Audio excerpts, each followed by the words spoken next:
ബോഷു guys, ഞാനിപ്പോൾ ഉള്ളത് ഇന്ദ്രിയ സാൻഡ്സ് എന്ന് പറഞ്ഞിട്ട് ചെറായി ബീച്ചിന് തൊട്ടടുത്തുള്ള ഒരു പ്രോപ്പർട്ടിയിലാണ്. ഇതൊരു വാട്ടർ അഡ്വഞ്ചർ റിസോർട്ട് കൂടെയാണ്. കാണിച്ചു തരാം. ഞങ്ങളൊരു ഈവനിങ് ഒക്കെ ആയി അവിടെ എത്തിയപ്പോഴത്തേക്ക് നേരെ ചെന്ന് ചെക്ക് ഇൻ ചെയ്ത് നമ്മൾ റൂമിലെത്തി. ഇതായിരുന്നു നമ്മൾക്ക് കിട്ടിയിരുന്ന റൂം. ഈ റൂമിനോട് ചേർന്നൊരു ബാൽക്കണി ഉണ്ട്. ഈ ബാൽക്കണി എന്നുള്ള വ്യൂ എന്ന് പറയുന്നത് ബീച്ച് വ്യൂ ആണ്. ഈ റിസോർട്ടിന് തൊട്ട് ഫ്രണ്ടിൽ തന്നെ ഒരു ബീച്ചാണ്. അങ്ങനെ ഞങ്ങൾ ഡ്രസ്സൊക്കെ മാറി നേരെ ബീച്ചിലേക്ക് പോകാനായിട്ട് ഇറങ്ങി. ഇൻ ബിറ്റ്വീൻ നമ്മൾ പൂളിൻ്റെ സൈഡിലൊക്കെ കുറച്ച് ടൈം സ്പെൻഡ് ചെയ്തു.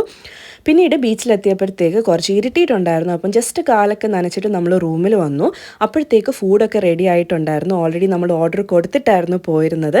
എല്ലാം അടിപൊളി ഫുഡായിരുന്നു. പിന്നെ ഞങ്ങൾ രാത്രിയിൽ പൂളിൽ ഇറങ്ങാമെന്ന് പറഞ്ഞു പോയി. പക്ഷെ മഴ ആയതുകൊണ്ട് നമുക്ക് ഇറങ്ങാൻ പറ്റിയില്ല. നെക്സ്റ്റ് ഡേ ബ്രേക്ക്ഫാസ്റ്റ് ഒക്കെ കഴിച്ച് ആദ്യം തന്നെ നമ്മൾ വാട്ടർ ആക്ടിവിറ്റീസ് ചെയ്യാനായിട്ടാണ് പോയത്. ഇതിൻ്റെ ഒരു ഡീറ്റെയിൽ വീഡിയോ ഓൾറെഡി ഞാൻ ഇട്ടിട്ടുണ്ട്. കാണാത്തവർ ഡെഫിനറ്റ്ലി കാണുക. പിന്നെ നമ്മൾ ഉച്ചയായപ്പോൾ അവിടുന്ന് ചെക്ക് ഔട്ട് ചെയ്തു. That's it. Thank you so much.